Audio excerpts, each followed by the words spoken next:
Right, folks, let's talk about the EU and its impact on British politics. It's safe to say that the EU of today is very different to the European community that Britain joined in the 1970s. And a very real concern of Eurosceptics is the increasing role that the EU played in the lives of British citizens. The very real issue, the very real challenge in terms of the British Constitution is parliamentary sovereignty. Now, you might have done this already with Mr. Owen. If you have, then it'll just be a recap. If not, it's good to know because you can challenge the concept of parliamentary sovereignty with Britain's former membership of the European Union. Let's start with a key quote from key thinker A.V. Dicey. The principle of parliamentary sovereignty means neither more nor less than this, namely that Parliament thus has defined under the English Constitution the right to make or unmake any law whatever, and further no person or body is recognised by the law of England of having a right to override or set aside the legislation of Parliament. That was the case until 1973. By joining the European Community, which is now the EU, Britain accepted that European Union law takes precedence over laws passed by Parliament. A good example is in the 1980s, the Conservative government under Margaret Thatcher wanted to pass an act called the Merchant Shipping Act, which would stop non-British citizens from registering their boat as a British boat, to basically to stop them, particularly when it came to trade or to fishing as well, to stop them stepping on the toes of British trade. However, the European Court of Justice said that this law would have been in contravention of the European Union's common fisheries policy, and so the House of Lords decided that because that act was incompatible, the law should be disapplied. The issue is legislation passed by the European Union overrides acts of Parliament. And so Eurosceptics for decades have said that parliamentary sovereignty has been challenged by our membership of the EU. Another idea of the loss of sovereignty, if we look at how the different institutions of the EU work, you can see that laws are proposed and then amended and eventually adopted by the national governments. The national governments themselves have very little say in the drafting and amendment of policy. Now, national parliaments scrutinise the EU Council, as you can see there. We elect our MEPs, or we certainly did until 2014, the last European election that we had in this country. However, national governments have to implement laws that are drafted, proposed, amended and passed elsewhere. So that is a huge challenge to the concept of parliamentary sovereignty, which basically says that Parliament can pass legislation on any subject, and that legislation cannot be overturned if it's passed by Parliament. So there's a very real threat to parliamentary sovereignty by membership of the European Union. However, ultimately, the way in which European Union legislation could be said not to take precedence is that at any point the UK could repeal the European Communities Act passed when Britain joined the EU, which means that Britain leaves the Union and no longer adheres to the laws. So others said that the sovereignty issue ultimately still lay with Parliament because Parliament could repeal the European Communities Act of 1973 and leave the European Union. In an ironic sense, and we're going to look at the referendum of 2016 in a little bit more detail later on, but in an ironic sense, it was a victory for parliamentary sovereignty when the referendum result wasn't enough to revoke Article 50, because referendums technically are not legally binding, they are advisory for Parliament to act upon. So people saw the process of leaving the European Union going through Parliament as an attempt to frustrate democracy. However, in January 2017, the Supreme Court ruled that the government could not trigger Article 50 without an Act of Parliament, and so Parliament remained sovereign. Okay, let's now look at why Britain has been described in the past as the awkward partner of the European Union. My greatest challenge with this now is enlarging and minimising all these images without getting muddled up. But we're going to look at 3, 4, maybe 5 issues or so on this slide. The first issue is the United Kingdom's history immediately prior to joining the European Union, or then it was the European Community. Now, Winston Churchill, we're going to look at a quote of his later, that he talks about Europe becoming a union as a whole in the aftermath of the Second World War, largely as a buffer to the Soviet Union. However, he also coined the phrase the special relationship. And distinctly, Britain has had looked across the Atlantic as well as, or before, looking to its European neighbours for support on a whole range of manners. So not only being geographically separated from the rest of Europe, as we are, of course, an island, but also the politically close relationship with the USA after the Second World War meant that culturally there has always been less of a European identity. Another reason, and here is Charles de Gaulle, the French leader of the 1960s, who on 2 occasions voted against Britain joining the European community. And a large part of that is because of this special relationship with the USA. Charles de Gaulle was very wary of American influence in Europe, and as a result was very sort of anti-British when it came to Britain trying to join the European Union, because he was worried that Britain was just going to represent American interests there. Next up is we're gonna talk about these 2 occasions here. On the left, we've got the Maastricht Treaty, which was signed in the early 90s, and then second, we have the Lisbon Treaty, passed little over a decade ago. Now, the first thing with the Maastricht Treaty that we have to say is British governments were wary of integration. They were less keen to integrate in terms of economics, and so 2 things that Britain did is it opted out of the social chapter of the Maastricht Treaty, but secondly, Britain opted out of economic monetary union policy as outlined in that pact. What this meant was that economic integration and joining the euro at the end of the decade would have been very much up to the British people. Both Labour and the Conservatives agreed that a referendum would be needed in order to give authority to a decision which would see Britain join the Eurozone. Interestingly enough, in 2001, the Conservative Party campaign was very much trying to convince voters that a vote for Labour would be a vote for the country to join the euro.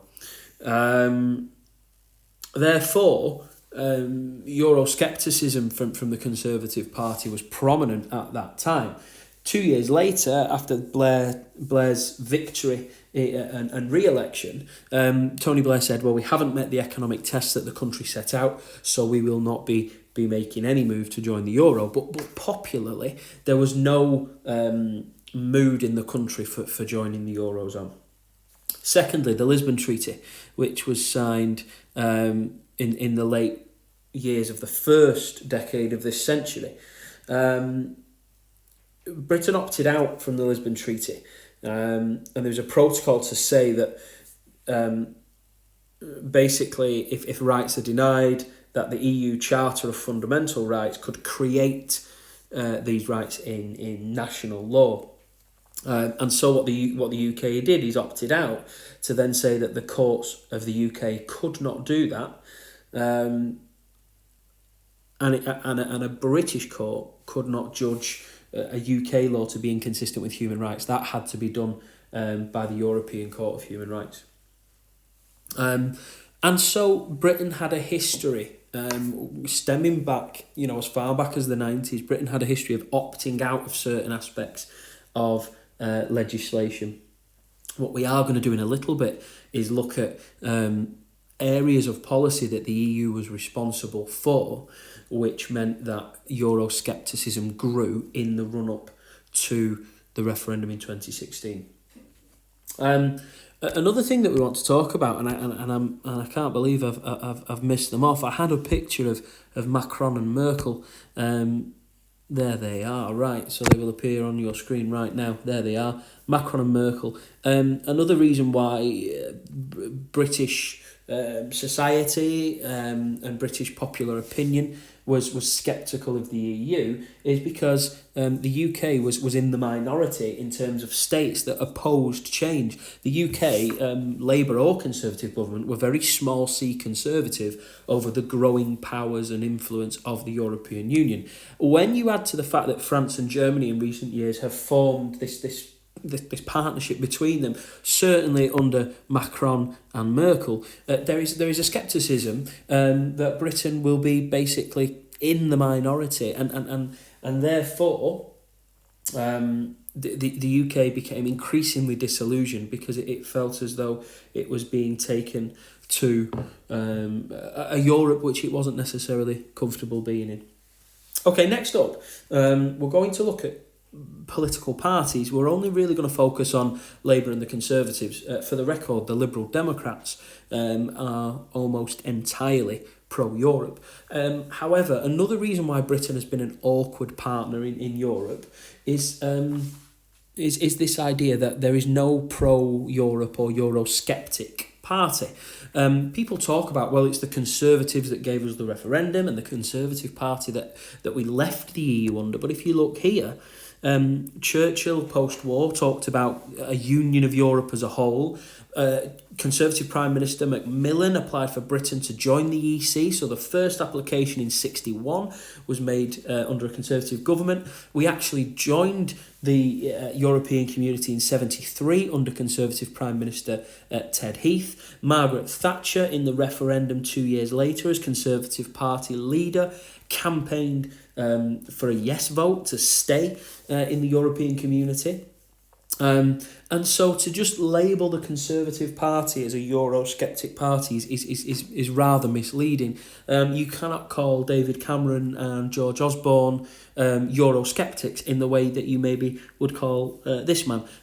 Of course, he was a key individual of the Vote Leave campaign. Quite famously, he wrote 2 articles, one campaigning to stay in the European Union, and then the other article to outline the reasons to leave. So even Boris Johnson's position, although he joined Vote Leave and became a vocal figurehead for the movement, even he has had a confused position on Europe in the past.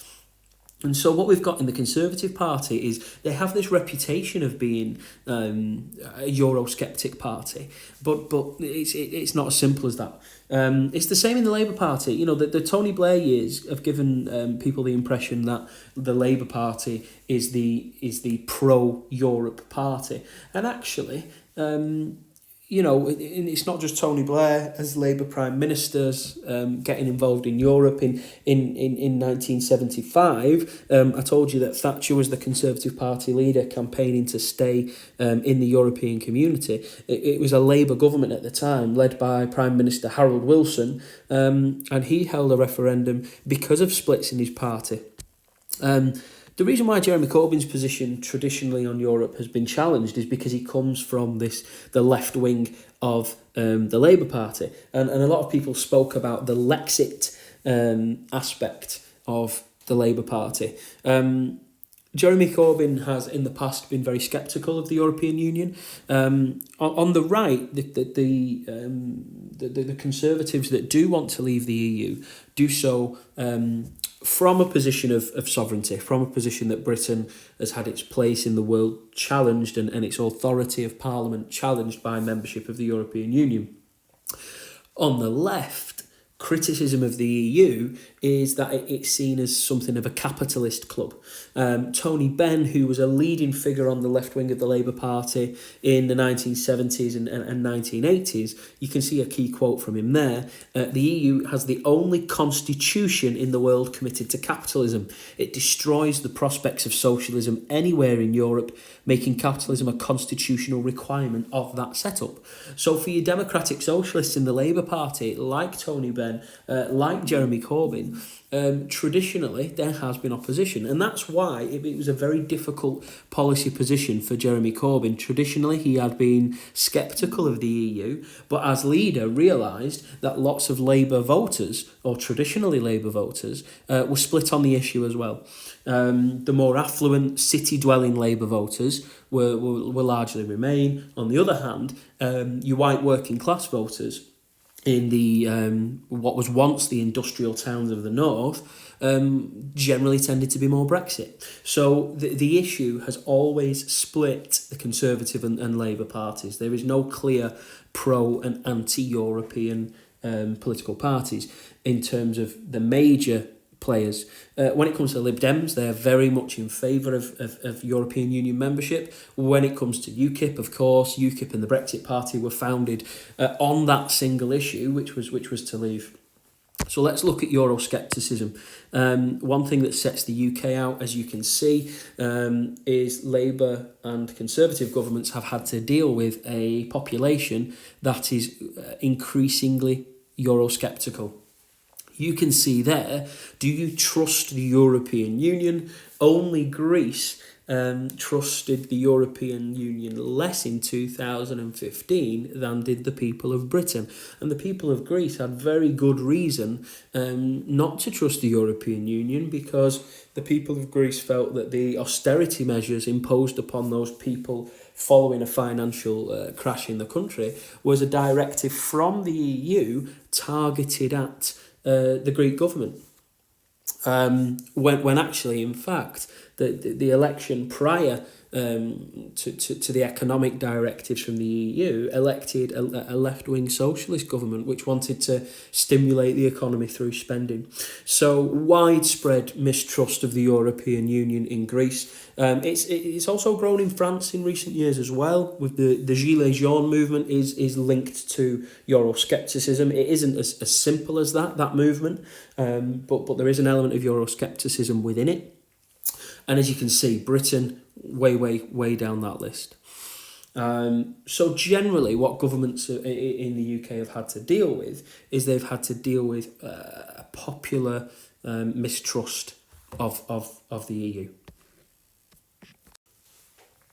Okay, we're going to look at three areas now where the EU has particularly imposed itself on British policy, leading to opposition. We're going to look at agriculture and farming, we're going to look at fishing, and finally we're going to look at the EU budget. So first of all, two policies I want to talk about: the common agricultural policy and the common fisheries policy. Now, farmers across Europe can receive subsidies from the European Union for producing crops or livestock in order to maintain the 9 objectives of the policy. So fair income for farmers across Europe, competitive prices, action on climate change, so environmentally friendly agricultural practices, protecting the landscape, improving standards of living in vibrant rural areas. So farmers in the UK felt very much like they were having their practices curtailed in the name of improving the life of farmers across Europe. British farming has proven, when compared with European goods, to be quite expensive, and so generally farming communities were in favour of leaving the European Union. Certainly the pressure group, the NFU, the National Farmers Union, campaigned in favour of leaving. However, what we have seen in recent months is a change in some opinions, particularly farmers in the south east, who rely on immigrant labour, seasonal immigrant labour. I'm thinking maybe if you have a strawberry farm in the southeast, what often happens is temporary immigrant labour from Europe comes to work on the farms picking strawberries for the summer. Now there is going to be a labour shortage because those workers will not necessarily be able to move freely to the United Kingdom. So generally the agricultural policy had proven controversial, particularly in the UK,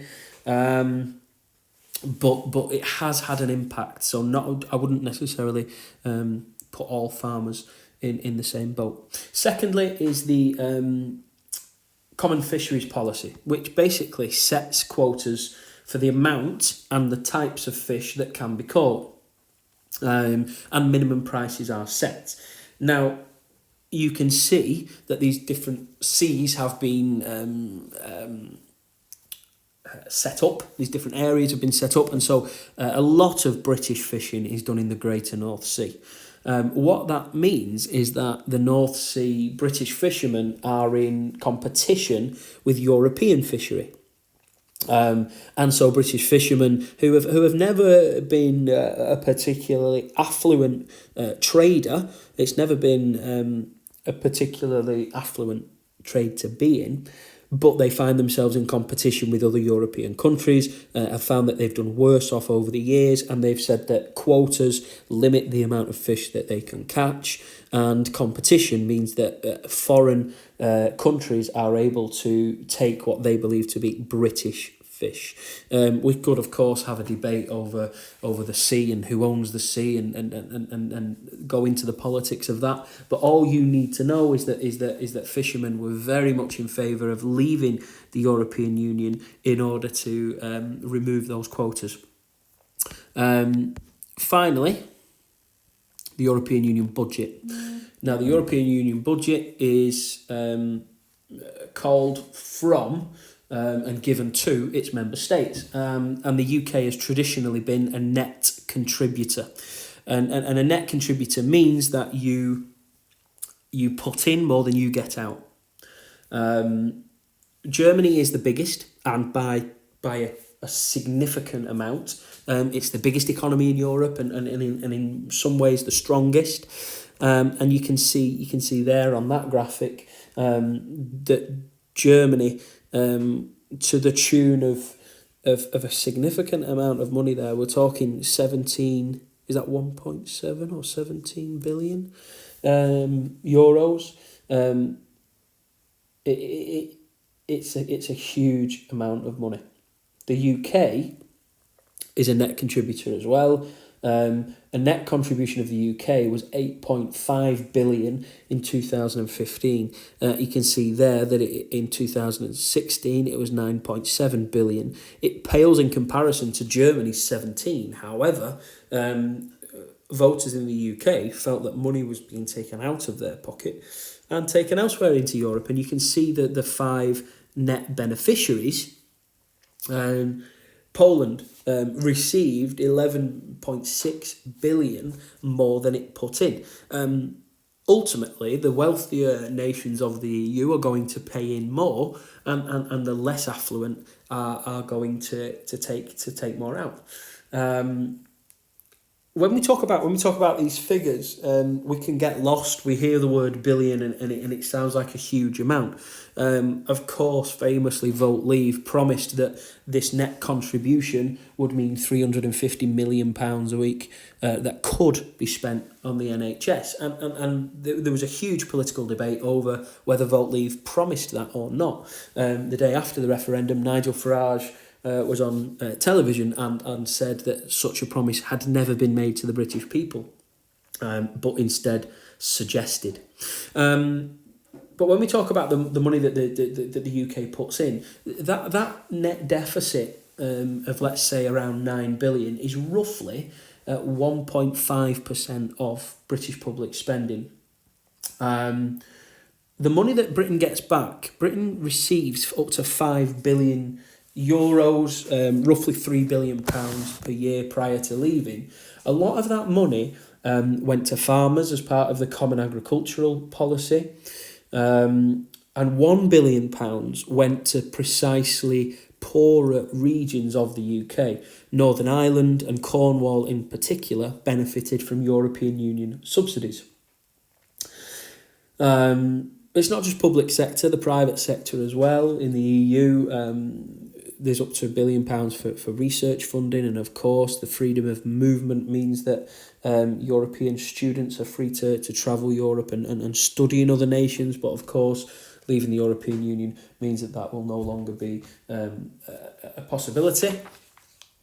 And so, before we talk about the referendum, I just want you to see that graphic there, which suggests that since joining, Britain has always been less keen of being a member of the EU than other member states. On average, the UK is significantly less happy with being a member of the EU than the EU as a whole.